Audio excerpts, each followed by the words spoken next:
大家好，欢迎来到小诺厨房，我是小诺。今天用山药搭配2个鸡蛋给大家分享到美食，出锅真的是太香了，大人孩子都爱吃。一起看看我是怎么做的吧。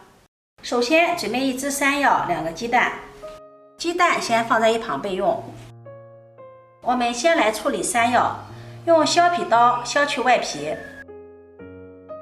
削掉一半皮后，再用筷子插住一头，给它固定住，然后再削另一半，这样全程手就不会沾到山药的粘液了，就不会过敏了。全部削好后，用刀背把它拍碎，拍碎的山药再用刀给它剁得碎一些，剁成这样小颗粒状。收山药的时候，可以用筷子帮助一下，把它收起来，然后装入碗中。接下来准备2个西红柿，用叉子插住地部，然后放到煤气灶上面烤一烤。10秒钟，啪的一声，西红柿的皮就裂开了。把西红柿的皮给它揭掉，用这种方法给西红柿去皮，特别的方便快捷。去皮后再对半切开，去掉中间的蒂，然后切成片儿，最后切成小丁。切好后装入盘中备用。接下来准备1颗小葱，切成葱花，1块生姜先切片儿，再切丝，最后切成姜末。准备2粒大蒜，把它切成片儿，再剁成蒜末。不喜欢吃葱姜蒜的也可以不用放。剁好后收入盘中备用。准备1颗清洗干净的香菜，把它切成香菜碎，切好后装入盘中备用。接下来炒锅烧热，加入食用油，油热放入葱姜蒜，炒出香味儿。炒香后再放入西红柿丁，加入1勺食盐，用铲子翻炒均匀。加盐炒西红柿，西红柿更容易炒出汤汁。炒出汤汁后再下入山药碎，继续翻炒均匀。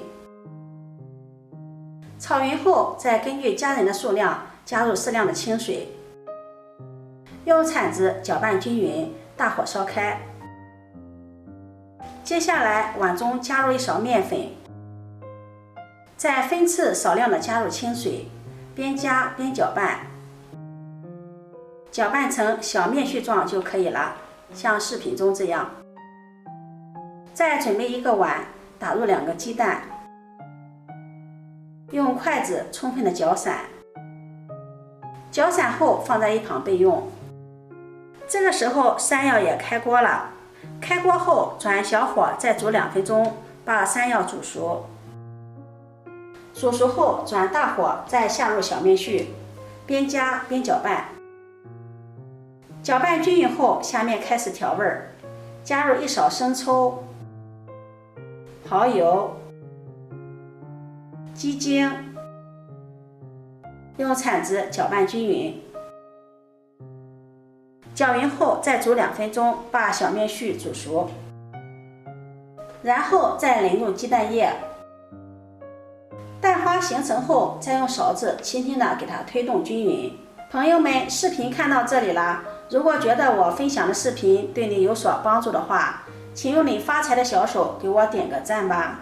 你的每一次点赞、关注、转发都是我前进的动力，非常感谢你的支持。出锅前再加入香菜碎，淋上小磨香油增香，搅拌均匀就可以收火了。收火，盛入碗中。这样一道山药疙瘩汤就做好了。山药软绵，疙瘩滑嫩，汤汁也是特别的鲜香，老人孩子都爱喝。如果你喜欢，就收藏起来试试吧。喜欢我的视频，记得点赞、关注、转发，点我头像可以看到更多美食视频。我每天都会发布不一样的视频，我们下期视频再见。